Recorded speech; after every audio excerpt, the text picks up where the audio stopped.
Let's get ready to rumble!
I'll tell you the story how I got the grass made at the academy so they could play tennis up there because not enough of them. Oh, look at this.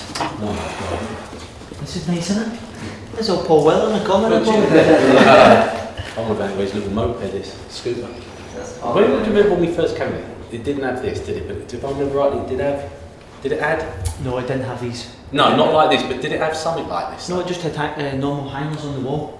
And do you know the thing is, I actually remember sitting here. Do you remember the time where I was fighting in the pitch with Darryl Powell? Yeah, yeah. Well, I wouldn't mind if that he broke my jaw, so I'd have been quite did he? happy to do it. Yeah, yeah. And I remember sitting here and I'm fighting, because I said to him in the pitch, let's have a little look at you at half time in the tunnel. And then in 44 minutes I've juked in the tunnel. Yeah, yeah. And then you were all fighting in there and Reed, and the door burst open. And I went into that and it was Peter Reid. Yeah. And he had his blazer and his white shirt was all ripped to bits. And he's going, you, is it what you done now? I was like, careful, I haven't touched him. Yeah, he broke my jaw, broke apart on Boxing Day. I went there, the ball put my neck out there, and he kneed me under and broke it in two places. Yeah, he didn't need to do it. No, do you remember the other geezer, Paul Williams? Yeah, yeah. The two of them were in midfield. Paul. Yeah. And he used to tag team me. He used to want to take turns to kick his man. But do you not see that as a sign of respect as well? And I loved it because, to be fair, I used to get as good as I got, you know what I mean? If I had an opportunity, I would like to give him one back. I always used to say, when you get me or I get you for the only shake hand. Oh, do you remember the time we were at Norwich? We went and played Norwich and there was a young 17-year-old called Craig Bellamy. And he was mouthing off and he slapped him, who are you? And then you looked at me and went, are you going to do him or am I going to do him? It's a crap player. Do you remember? Amazing. Not me and you were in the park one night and he was getting the mouth. And that was it. Look at these amateurs we're dealing with. It's embarrassing, that one. Is that a fine or what?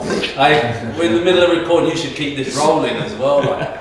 Do you know, it's funny when you say about like that little bit skip. I remember, and this is again, years ago, playing the reserves down at Liverpool and getting absolutely twatted by a lad in the middle of the park. Me thinking at the time, yeah, that hurt, like who are you type thing. Yeah. It was Steve Gerrard. Yeah. But it's quite nice, isn't it? So at least it had a bit of something about it as well. Right. Who was the worst dressed? Oh. No, actually, I'll be honest with you, but that's a lie!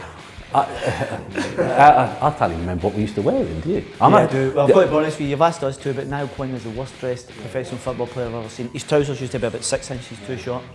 Chelsea boots. And I was going to say Chelsea boots, socks that didn't match, and a top that you thought, what you got that on for, but he didn't care. And that's why he looked alright. Now, in terms of how we dressed, I can't remember that, but what I will say is you used to think twice when you put something a little bit different on, thinking, I either get into the change rooms early so no one can see it, right?